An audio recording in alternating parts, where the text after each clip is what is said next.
Hello guys, welcome to the Buttons War, and today we will take a look at this $5 helicopter. Mil-Mid-1, NATO reporting name Hoplite, is a small free-rotor blade Soviet-designed multi-purpose helicopter developed in a mild Moscow helicopter plant design in early 1960s and exclusively produced by PZL-Świdnik in Poland.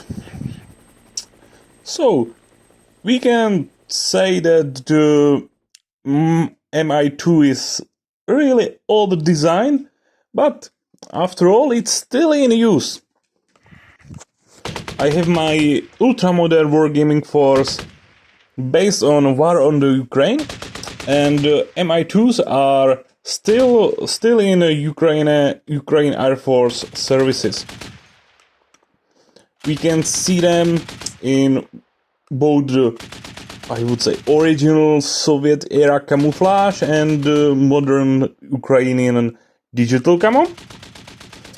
They were in the operations before the Russian attack in 2022 started, mostly for territorial defense units, but also for the Navy.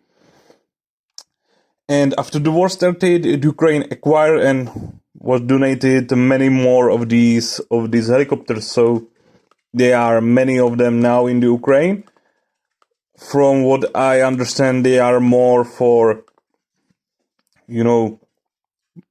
evacuations of wounded and some troop transportations behind enemy lines. They are not used for any sort of airborne assaults or nothing like that.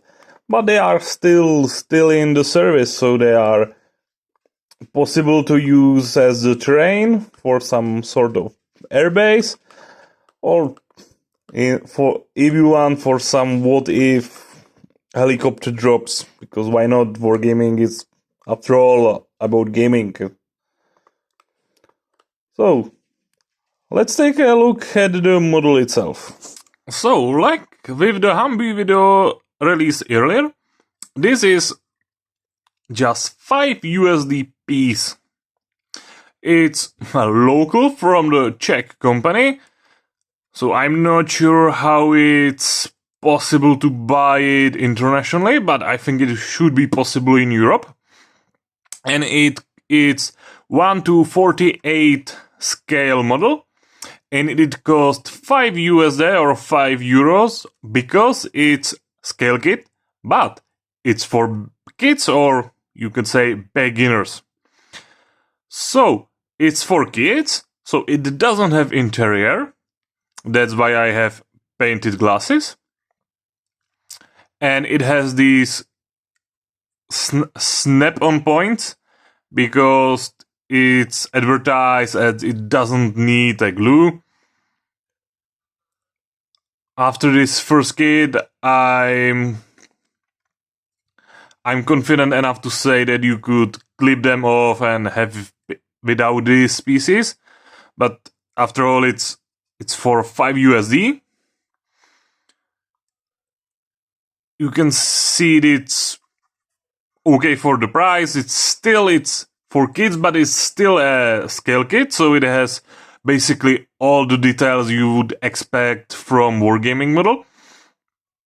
I'm not sure if I would say it has worse details than, I don't know, Warlord Games tanks.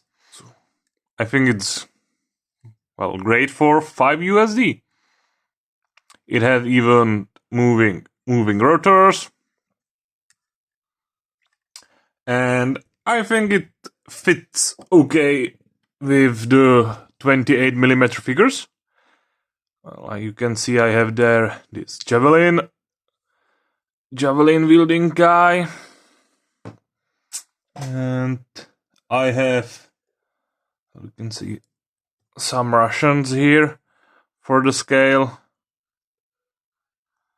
They doesn't seem to look off.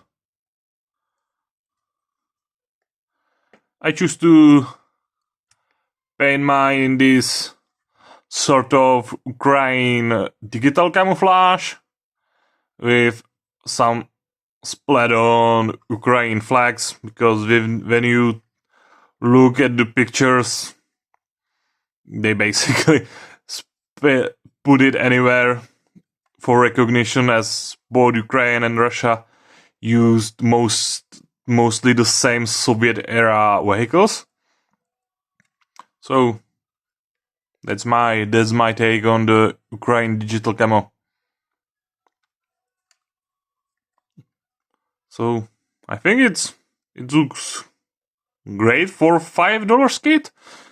I could give him more better or detailed painting, but after all,